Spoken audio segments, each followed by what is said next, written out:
कि हम किसान की आय जो 2 गुना करेंगे।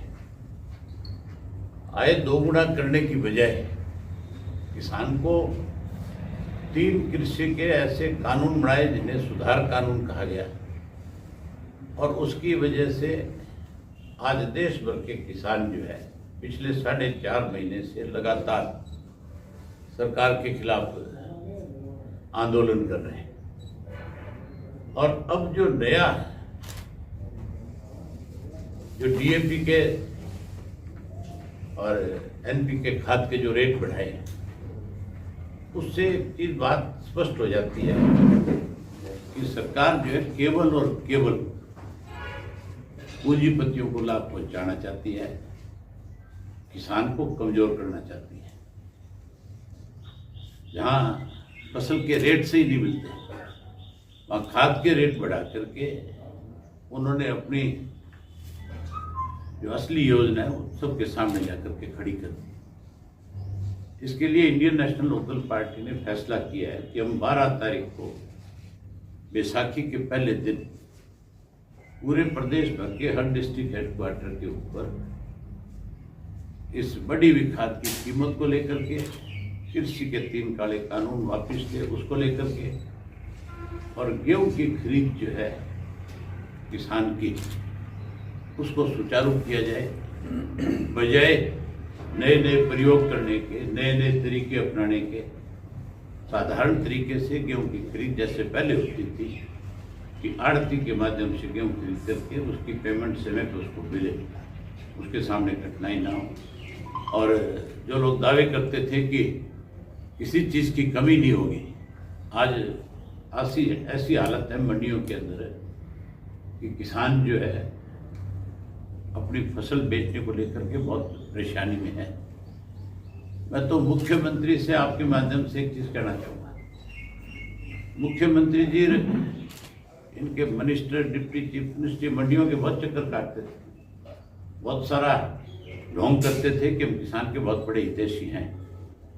तो अब इनको मंडियों में जाना चाहिए, जा करके देखना चाहिए मंडियों में कि क्या जो दावे तुमने किए थे अखबारों में, मीडिया के सामने, तुम्हारे वो दावे जो थे वो सही थे। मंडियों में जाएंगे तो इनको पता लगेगा, इनकी पोल खुल जाएगी। आज इतनी बुरी हालत है कि किसान जो है फसल को लेकर के, आज तो गेहूं में भी मर्सर्स के नाम के ऊपर इन्होंने चोर बाजारी शुरू कर दी। उसमें भी इन्होंने कैसे किसान को कम भाव मिले, कैसे मर्सर्स के नाम पे पैसा खाया जाए, जैसे धान में खा गए उस तरह भी इन्होंने गेहूं में भी पैसा खाना शुरू कर दिया। कमाल की बात है, ताज़ा जो गेहूं मंडी में आती है उसको भी ये कहते हैं कि इसमें तो गुण लगा हुआ है, गेहूं निकली नहीं उससे पहले इन्होंने गुण लगा दिए। तो इस तरह के हालात आज है। दोनों हाथों से किसान को लूटने में सरकार में बैठे लोग लगे हुए हैं। इसके लिए हमने एक फैसला किया है कि हम महामहिम को एक मेमोरेंडम भेजेंगे। हर डिस्ट्रिक्ट हेडक्वार्टर से हमारी पार्टी के हजारों कार्यकर्ता डिस्ट्रिक्ट हेडक्वार्टर पर इकट्ठे होंगे और प्रदर्शन करके किसानों की मांग के लिए जाकर के मेमोरेंडम देकर के आएंगे। जहां मेमोरेंडम देंगे वहाँ सरकार को चेतावनी भी देंगे कि या तो इन सब चीज़ों को सुचारू करो, अदरवाइज हम मंडियों के ताले भी लगाएं।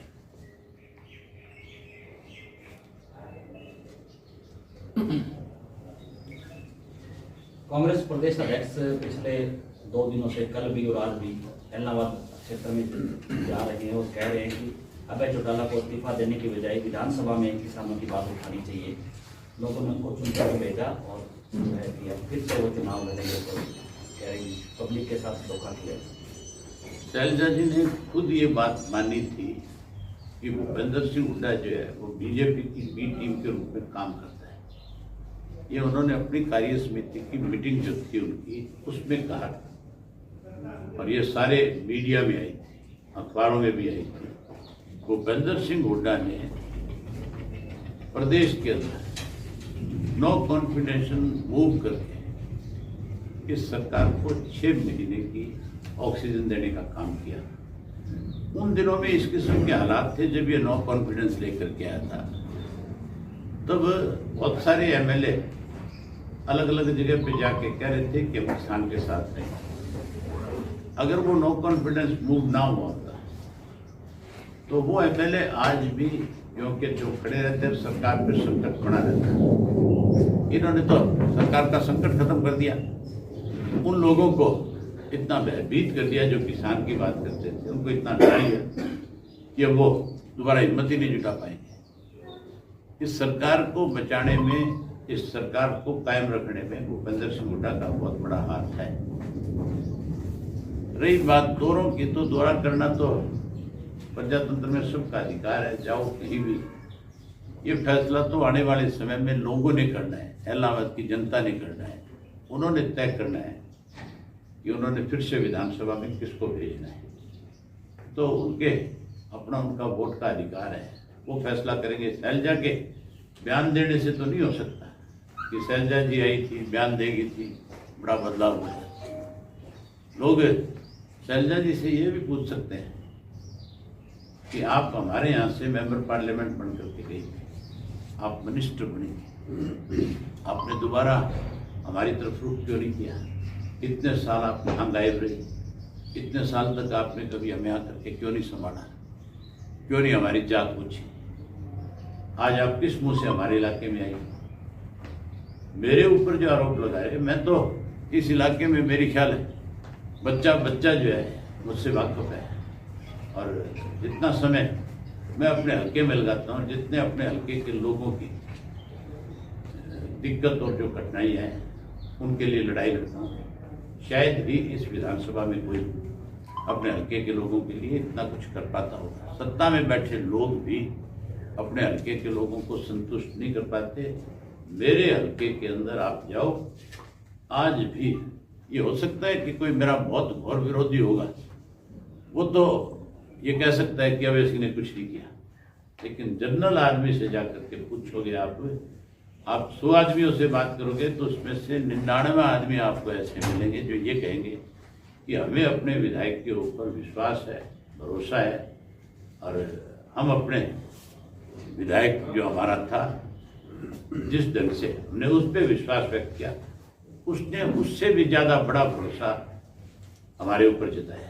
भाई साहब, आज आपका एक अति गंभीर बयान है कि लॉकडाउन में 6 घोटाले हुए, जिसमें स्वयं मुख्यमंत्री भी मतलब इसमें।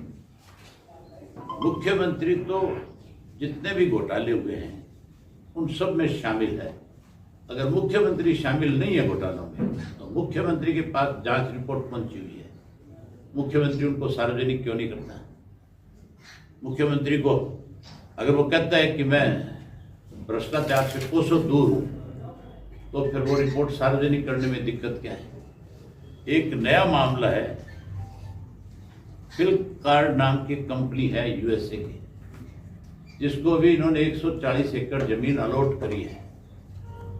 आज तक हरियाणा के अंदर कोई भी जमीन, चाहे वो हुड्डा की है, चाहे HSIDC की है, चाहे सरकार की कोई और दूसरी लैंड है, अलॉट नहीं हो सकी। ओपन ऑक्शन हुई है, इस जमीन की भी ओपन ऑक्शन होनी चाहिए। इन्होंने 3 करोड़ 22 लाख रुपए एकड़ के हिसाब से जमीन दे दी, जिसकी कीमत सैकड़ों करोड़ रुपए एकड़ है। पिछले दिनों DLF ने इसी गुड़गांव के अंदर एक छोटा सा टुकड़ा जमीन का HSIDC से लिया था 1144 करोड़ रुपए का, और मुख्यमंत्री ने विधानसभा में ये कहा था कि हमने कितनी पारदर्शिता दिखाई है, हमने ओपन ऑक्शन की, और उस ओपन ऑक्शन में इतनी बड़ी बिड आई कि हमने उस छोटे से टुकड़े को भी इतने रुपए में बेचा। तो आज वो पारदर्शिता कहाँ गई? आज जिस ढंग से इन्होंने जमीन को अलॉट किया है, उससे सीधा है कि इसमें बहुत बड़ा पैसे का लेन देन हुआ है, बहुत बड़ी ठगी हुई है, इसकी जांच होनी चाहिए।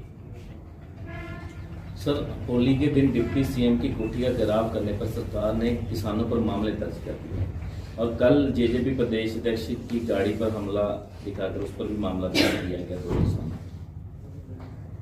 ये जो मामले दर्ज करना है, ये इनकी सरकार की गलत नीतियों की वजह से लोग आज इनके खिलाफ प्रदर्शन कर रहे हैं। अगर किसानों के खिलाफ इस तरह के 3 कृषि के काले कानून ना लेकर के आते तो कोई किसान जो है इतना बेला नहीं था जो इनके घरों के आगे आकर के प्रदर्शन करे। ये तो जो जैसा करेगा उसके साथ वैसा ही होगा, जो नेचुरल है। लेकिन किसानों के खिलाफ मुकदमे दर्ज करके किसी को डराया नहीं जा सकता।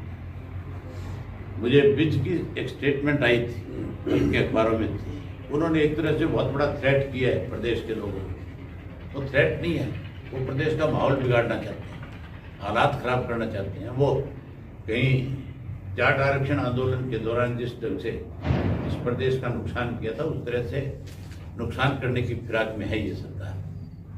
लेकिन लोग अब जो है इनकी जो कारनामे हैं, इनकी जो गलत नीतियां हैं, इनकी जो गलत सोच है, उसको भांप चुके हैं। लोग बहुत संयम के साथ काम लेंगे। भाई साहब, एक साइड कोरोना और महंगाई की मार है, और अब बिजली बोर्ड एक नया फरमान लेकर आया है कि पहले सिक्योरिटी 1 महीने की जमा होती थी, अब 2 महीने की सिक्योरिटी जमा होगी, और वो बिल में जुड़कर आ रही है। कोरोना की कोई मार नहीं है। कोरोना वेस्ट बंगाल में नहीं है, कोरोना तमिलनाडु में नहीं है, कोरोना केरला में नहीं है, पांडिचेरी में नहीं है। जिन 5 स्टेटों में चुनाव हो रहा है वहां कोरोना का कोई जिक्र नहीं है। लाखों लोग इकट्ठे हो रहे हैं। अभी कुंभ का मेला लगा था, 10 लाख से ज्यादा लोग एक दिन में स्नान कर रहे थे, वहां कोई कोरोना की बात नहीं कही जा रही थी। कोरोना से बड़ी बीमारी आरएसएस और बीजेपी है। इस कोरोना की आड़ के अंदर लोगों के ऊपर लगातार इस किस्म के बेहुदे अपने जो फैसले वो थोपना चाहती है। किसी कीमत पे किसान से अगर ये पैसा वसूलेंगे, हम उसको बर्दाश्त नहीं करेंगे। सर, आम उपभोक्ता से बिल जोड़ कर लिया जा रहा है। पता है मुझे इस चीज का। 2 दिन पहले आपको एक और चीज की जानकारी दी है, मतलब किसान का जो बिजली का बिल है, किसी घर का 10,000 रुपये बिजली का बिल नहीं आ सकता। आम आदमी जो है उसके घर में कौन सी ऐसी मशीनें लगी हुई है जिसकी वजह से 10,000 रुपये का बिल आएगा? क्या वो घर में इंडस्ट्री चला रहा है? उसके घर में ज्यादा से ज्यादा एक कूलर होगा, एक फ्रिज होगा, कोई घर में 4 पंखे होंगे। उस आदमी का बिल भी 10 से 15,000 रुपये आ रहा है, और 3-3 महीने का बिल जोड़ करके भेजते हैं। फिर उस पर पेनल्टियां लगाते हैं, फिर उस किसान को, कमजोर आदमी को कहीं उधार में पैसा लेकर के भरने पे मजबूर करते हैं ताकि वो बिल्कुल गरीब हो जाए। ये तो इनकी सोच है बीजेपी की कि कोई भी आदमी जो है उसको बिल्कुल हैंड टू माउथ कर दो, ऐसा कर दो कि बस वो सारा दिन सरकार की तरफ देखता रहे, और इतना कमजोर कर दो कि वो और कोई दूसरी बात सोचे ना। 2 दिन पहले जो सिरसा में प्रकरण हुआ, किसानों के वाटर कैनन की बोतलें छोड़ी गई, सुनीता दुग्गल और गोपाल कांडा वो सरकारी गाड़ी में निकल रहा होगा।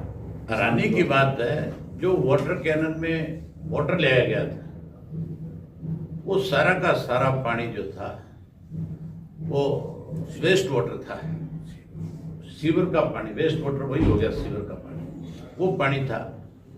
मतलब किस सतर तक गिर सकती है सरकार कि वो गंदा पानी लोगों के चेहरों पे मारा है। सीवर का वाटर है, इससे ज्यादा दयनीय बात नहीं हो सकती।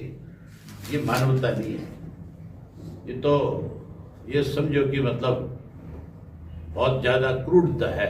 इससे घटिया सतर पे और सरकार नहीं उतर सकती। सर, सिरसा नगर परिषद के चुनाव में हलोपा और भाजपा में मुकाबला था। हलोपा विधायक ने एक और तो सरकार को समर्थन किया है और दूसरी ओर भाजपा के खिलाफ ही कैंडिडेट। क्या ये फ्रेंडली में ऐसा नहीं लग रहा? मेरी ख्याल है इसका कोई मायना नहीं है लंबा चौड़ा। ये 4-6 महीने का चुनाव था, इस 4-6 महीने में कौन सा स्वरूप बदले जाएगा यहाँ? ये कोई आज थोड़े आपस में मिले, पहले दिन से मिले हुए, फर्स्ट डे से इकट्ठे हैं। आपने देखा नहीं किस तरह गोपाल कांडा और रणजीत सिंह दोनों जहाज में बैठ करके सरकार बनाने गए थे।